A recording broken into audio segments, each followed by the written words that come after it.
Olá, oitavo ano, tudo bem?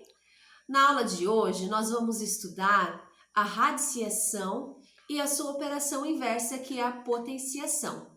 Nós também vamos estudar raízes com outros índices, certo? Como raiz cúbica, raiz quarta. Então, vamos lá?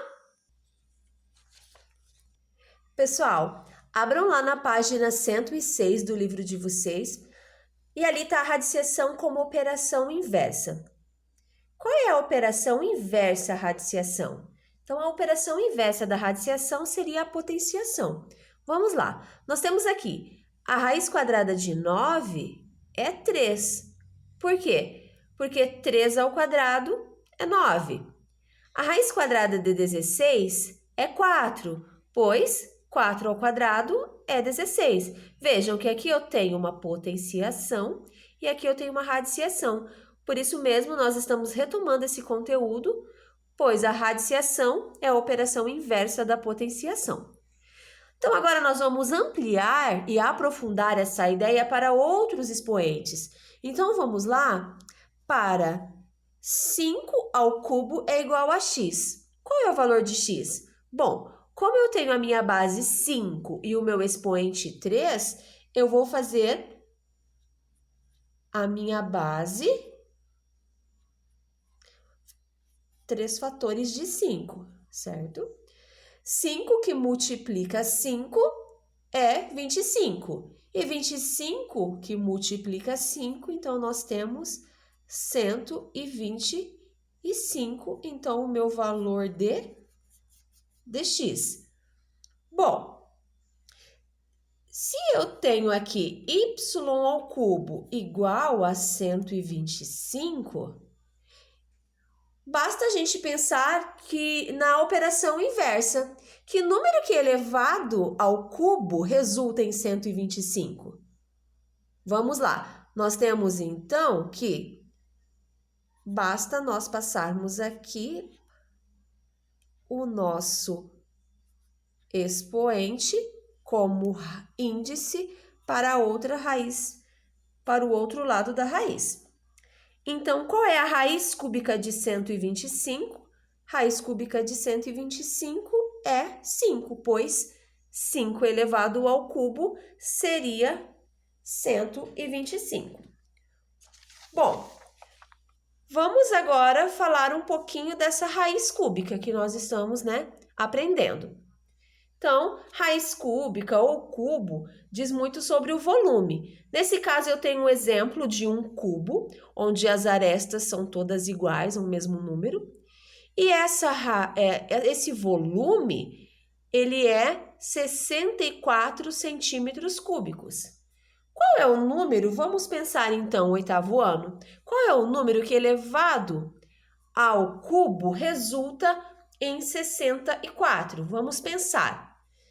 2 ao cubo eu sei que é 8, pois 2 que multiplica 2 é 8. Vamos pensar ali no 4, olha só. Então, nós temos, uma raiz cúbica de 64. Ou seja, eu tenho que pensar em um número que elevado ao cubo resulta em 64. Se nós fizermos as contas, será o 4, pois 4 que multiplica 4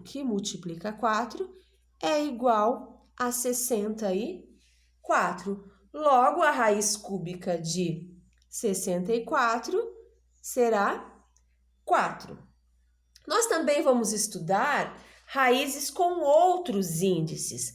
Vamos pensar na raiz quarta, de 16. Veja bem, será o 2. Por que o 2? Pois 2 à quarta é igual a 16. Lembrando que 2 à quarta é 2 que multiplica 2, que multiplica 2, que multiplica 2. E esse seria o nosso resultado, 16. Bom, nós temos um outro índice aqui, olha, raiz quinta de menos 3.125. Que número que eu vou multiplicar ele mesmo 5 vezes, que vai dar uma raiz quinta negativa, né? Olha só.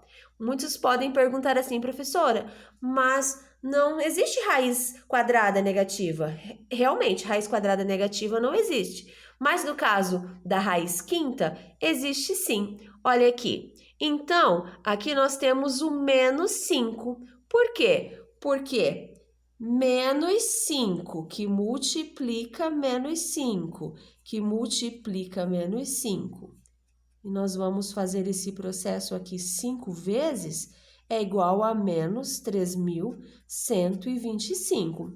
Vamos lembrar da regrinha que nós já aprendemos no ano passado, que base negativa, expoente ímpar, resultado negativo. Então, vamos lá, oitavo ano, vamos para as tarefas. Então, nós temos lá a página 107, exercício 5, a página 108, exercício 6. Antes de finalizarmos a nossa aula, eu gostaria de fazer com vocês aqui uma das nossas atividades. Olha lá, a raiz cúbica de um número que é decimal.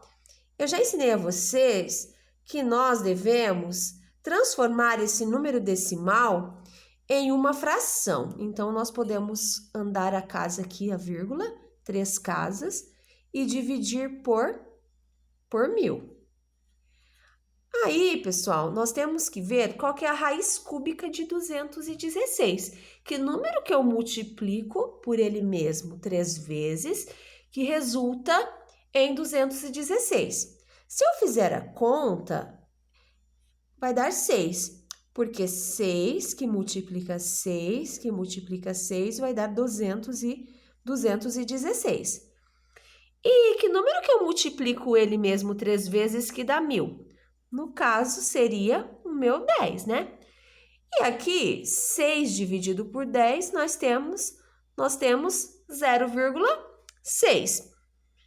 Então, seria esse o resultado de raiz cúbica de 0,216.